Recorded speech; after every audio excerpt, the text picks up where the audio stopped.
Salam dostlar, bu yaxınlarda bir tanışım üçün elçi getmişdilər. Elçilikdə qızın anası, qızın qohum-əqrəbəsi oğlanın anasından soruşublar ki, oğlan harda işləyir, pulu var, maşını var, maşının yəni markası nədir, hansı modeldir, neçənci ildir, evi var, evi ümumiyyətlə şəhərdədirmi, şəhərin mərkəzindədirmi, metroya yaxındır, rayondasa yox, rayondasa mənim sizə veriləcək qızım yoxdur.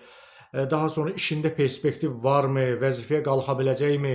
Yəni bu kimi suallar verirlər. Siz təsəvvür edin ki, bu işə düzəltmə agentliyidir, yoxsa bankdan kredit götürəcək? Bu nə suallardır ümumiyyətlə? Yəni qızın valideynləri verir. Hətta deyirlər ki, mən qızım ali savadlıdır deyə. Gör necə qız verirəm sənə.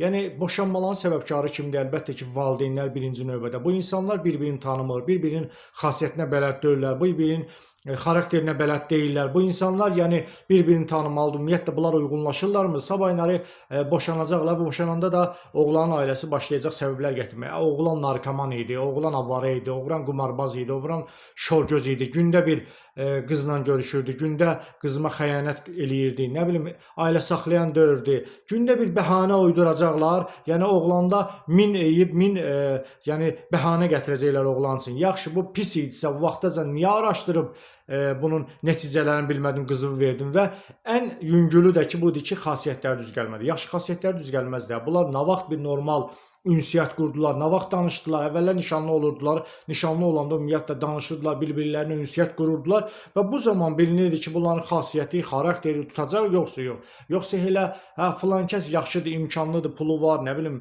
maşını var, 2 yerdə evi var, bunda perspektiv var, davay, bəlkə biz özümüz də varlandıq, ondan istifadə elədik, onun o pulundan istifadə elədik. Elə analar tanıyıram ki, deyir ki, qızından ki, yəni sən getginən eybi yox, uşağın olandan sonra bizdə də pul verər, bizi də dolandırar. Niyə görə sənin o gezin səni dolandırmalıdır? Niyə görə qızının bir əli sənin üstündə olmalıdır? Yəni bu nə düşüncədir ümumiyyətlə? Belə düşüncə ilə hara gedilir? Yəni sabah deyirlər ki, boşanmaların səbəbi, yəni nədir? Boşanmalar çoxalır. Elə səbəblərindən biri də budur. Araşdırmadan, yəni puluna, valına, dövlətinə, yəni övladı verirsiniz. Bax bu səbəblər gəlir. Bu səbəblər çıxır ortalığa. Ona görə də min düşünüb, min ölçüb biçməlidirlər.